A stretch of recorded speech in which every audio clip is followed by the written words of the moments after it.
Good morning, everybody. Welcome to my weekly webinar. I'm Tim Maitland, CRO at MarketScale, and I'm just so glad to have everybody here. This is a webinar series that we're going to run every week, the same exact time, just like church service. And it's a place for community, right? It's a place for us to learn from one another. It's a place for us to have fun with one another.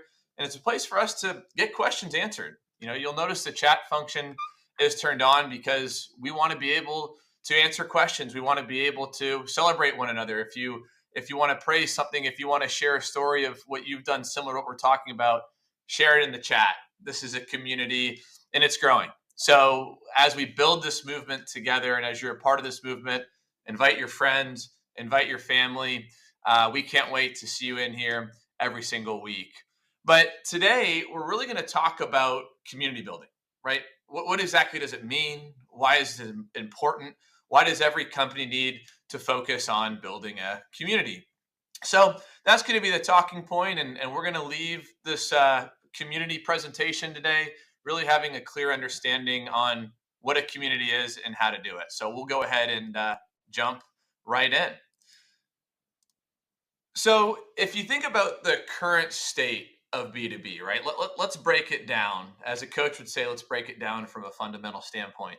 But when you look at the current state of B2B and traditional marketing, we have to realize that a lot of the more normal kind of common ways that B2B communicates in the day-to-day, it just doesn't work, right? It's outdated. Your buyers have changed.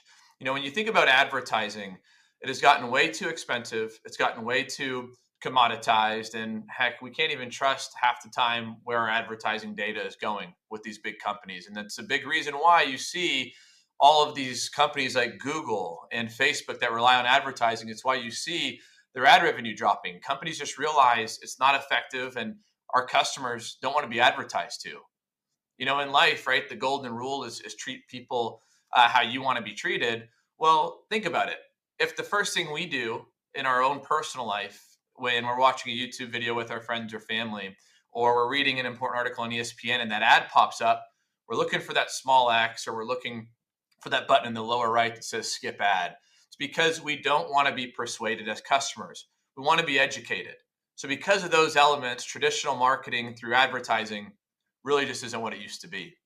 When you look at trade shows, they're fantastic, right? Because the idea of it is it's community, right? It's people from all around the world that share an interest that come together. However, for a company to really go to market that way, it's not scalable, right? It's not scalable to spend 50 grand here, 20 grand here, 100 grand here, have all these resources outside of the office, shipping these big products around the world. It's not a scalable way to engage your community. It's great to be there. It's just not scalable. So in today's world, it's really not the best way to go to market. When you think about your customers, well, your customers, their attention spans are shrinking, just like ours. Something that I like to ask our customers and that I have to then ask myself is, what do you tend to do? Do you tend to read more? Or do you tend to watch more? Right?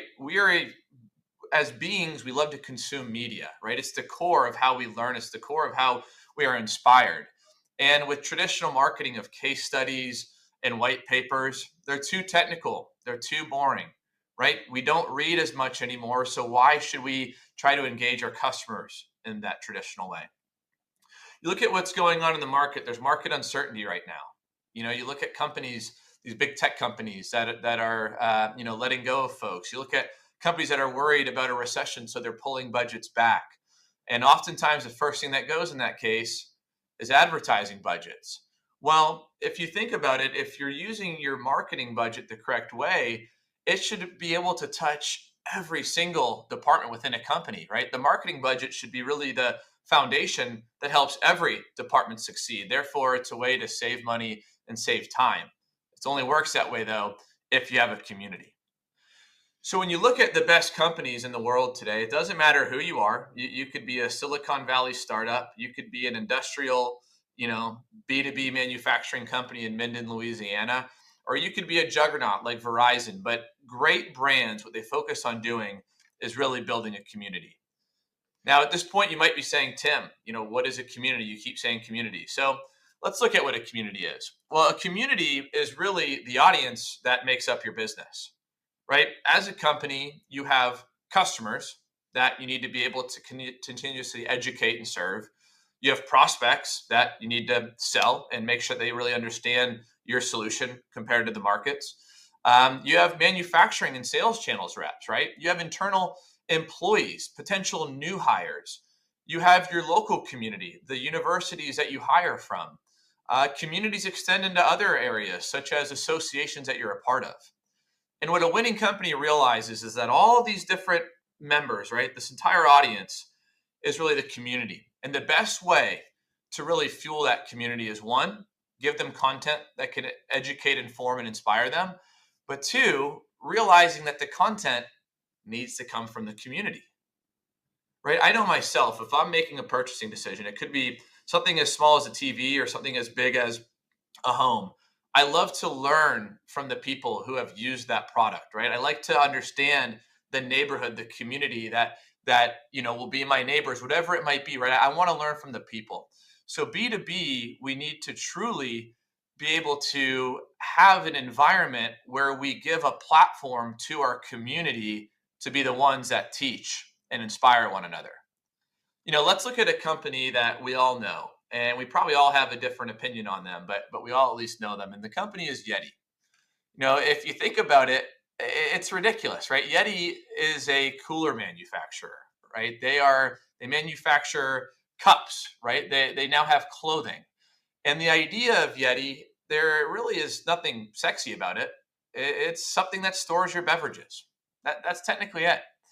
But what happens? People will spend $500, $600, $700 on a Yeti cooler when there are competitors out there that sell a very similar product for literally 1/5 the price.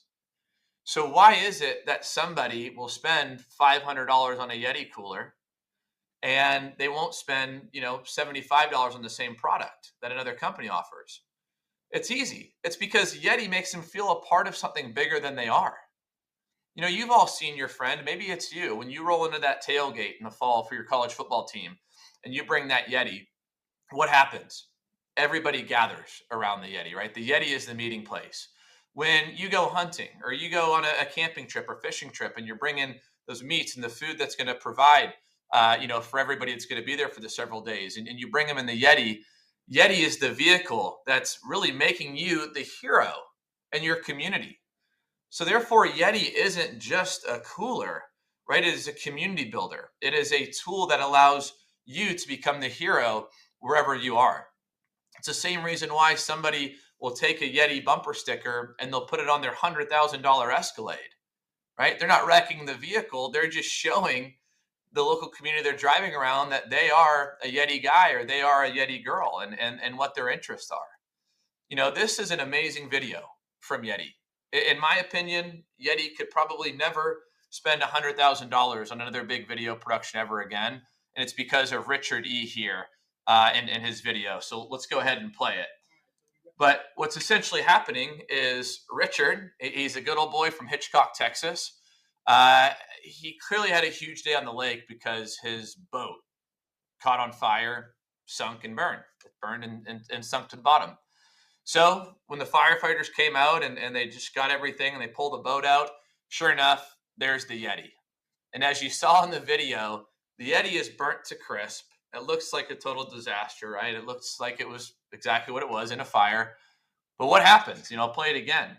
You'll see that the beer is still cold, right? The ice is still frozen. There can be a literal fire consuming this cooler. However, the beverages, the party lives on. And the fact that this is a community member, somebody literally creating this content after a very bad day and sharing it on social media, it just shows the power of the Yeti community, and it shows everything about the product durability. They could have technical white papers and case studies that teach about it, but that's not nearly as powerful as Richard making this video and sharing his insights. So if you think about it, the best way for B2B to do it is do what Yeti does, right? Let the community be the ones who speak. It's employees making videos from trade shows.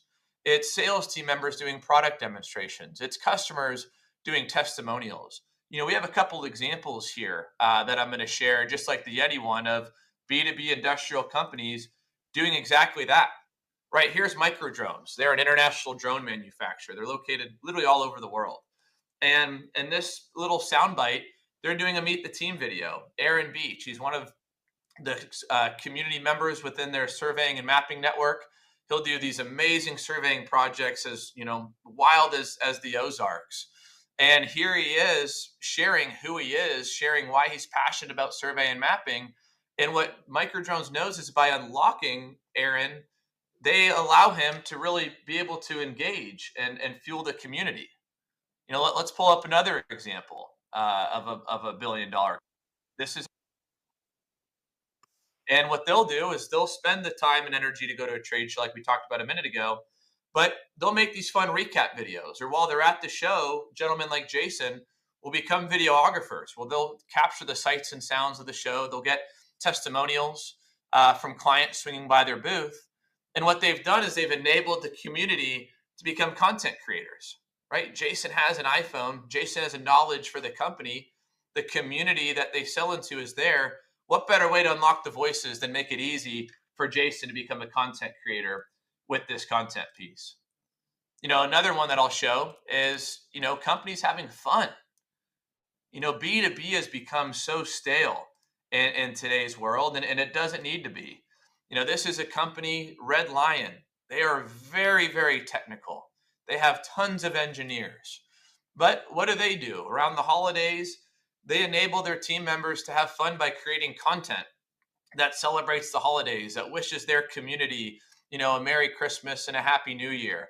And what they'll do is, it's not just the marketer making an infographic, it's the people. It's the president who pours endless of hours into the company. It's the marketing manager here who has specific insights to her customers. It's HR. It's the vice president of operations, right? It's the whole community lending their voice and lending their energy to really bring, honestly, just good vibes to their community and to share their insights. And today, that is what marketing looks like. Now, as a marketer, that should honestly be music to your ears, because we've all been there as marketers, right? We've had those times where it's our job to write that blog. It's our job to write that case study. It's our job to find a way to get that interview done. It's our job to find a way to locate that video crew to go on site. When you build a community, what happens is you get to take a step back and you get to be the symphony conductor. And you get to say, hey, sales team, I need a little bit of music. Hey, executives, I need better communication internally, make a video. Hey, customers, share your favorite solution that we offer.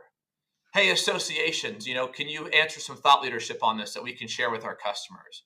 And as you empower the community to do that, you don't just add bandwidth and time and save costs, but you truly become more of a publisher, because you're this little aggregate of all the community's voices being able to teach and inspire. Now, you might not know how to do this. Well, that's why technology is here, right? That's why tools like MarketScale Studio exist. It's helping you really make this happen at scale. So when you think about your communication, you think about unlocking the community's voices, there's a couple items to really focus on. One, it needs to be valuable for the consumer, right?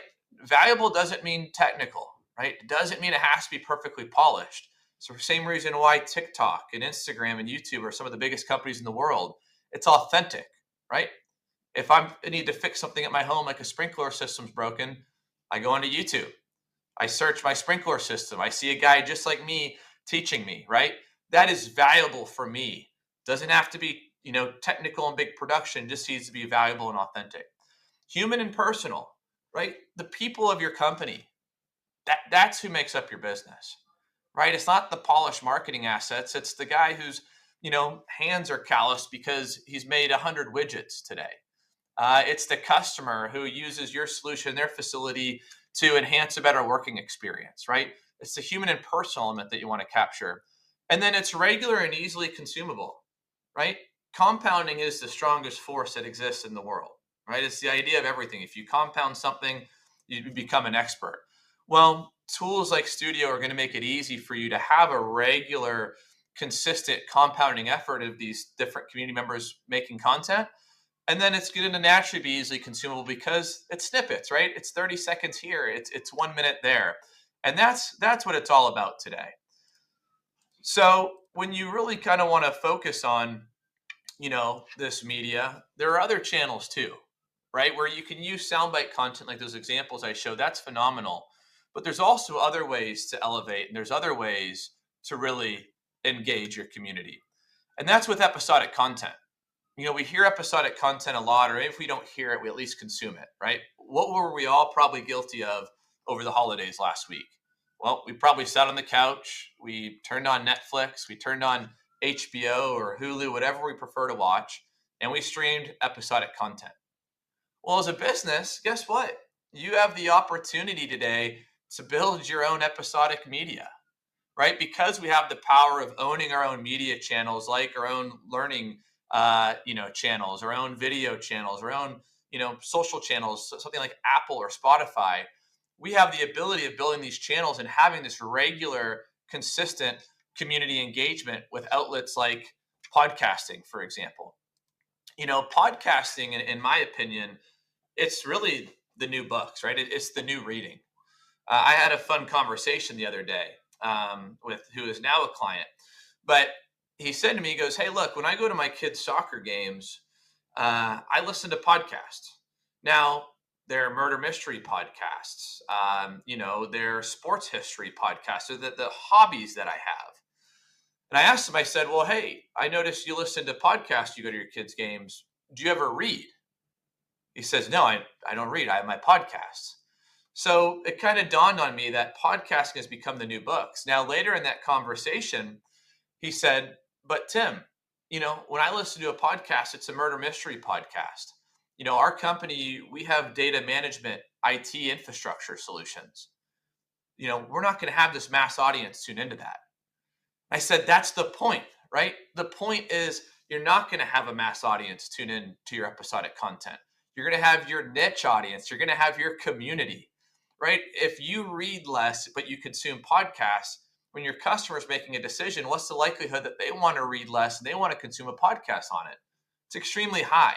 So when you build something like a podcast or a live roundtable, this more episodic content, you really want to use your team to champion your brand, right? It's so easy to create a podcast on a weekly cadence or monthly cadence because it's all hands on deck, right? It's the idea that sometimes it's the marketing team coming on and speaking. Sometimes it's the sales team coming on and speaking. Sometimes it's the HR team coming on and speaking about culture or hiring or, training and development. Sometimes it's support teams coming on and just answering FAQs in the industry or doing troubleshooting type of content for your channels. Oftentimes it's leadership coming on. What's that huge announcement? It's the new year, right? Leadership needs to be going to market with their voice and thought leadership. Product teams need to come on and teach.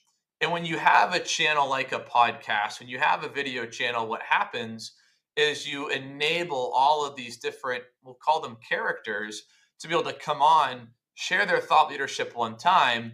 And then what happens is it lives on forever, right? It's owned on your site. You're getting earned media from the community liking and resharing it. And you compound that time and time again. You eventually build this media empire, and you've really elevated your company, not just being one of the best products, but also one of the best educators and publishers in the space. So I want to challenge everybody. I want to excite everybody to go out and truly make it happen, right? Empower your marketing team, empower your business by running a decentralized operation. And there's many tools out there that can help you do it.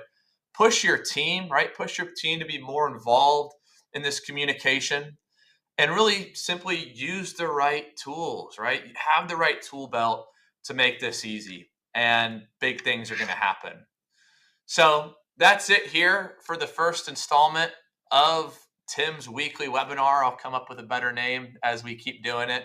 But again, these are weekly. Invite your friends, invite your community to be a part of this.